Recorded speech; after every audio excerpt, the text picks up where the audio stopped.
अस्सलाम वालेकुम नाजरीन, आपको एक इंतहाई अहम ख़बर से आगाह करते चलें।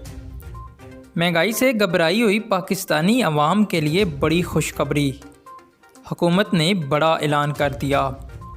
आपको मुकम्मल तफसीलात से आगाह करेंगे, लेकिन इससे कबल आपसे गुजारिश है कि हमारी इस वीडियो को लाइक कर दें और मज़ीद अपडेट्स हासिल करने के लिए हमारे इस चैनल को सब्सक्राइब कर दें। जी तो नाजरीन, आपको आगाह करते चलें, आलमी मंडी में तेल की कीमतों में कमी के बाद पाकिस्तान में भी तेल की कीमतों में कमी करने का फ़ैसला कर लिया गया। पेट्रोलियम मसनूआत की कीमतों में 30 से 40 रुपये तक कमी की जाएगी, जिसका बाकायदा ऐलान 15 दिसंबर तक किया जाएगा। तेल की कीमतों में कमी का अंदिया पाकिस्तान हुकूमत की तरफ से सामने आया है।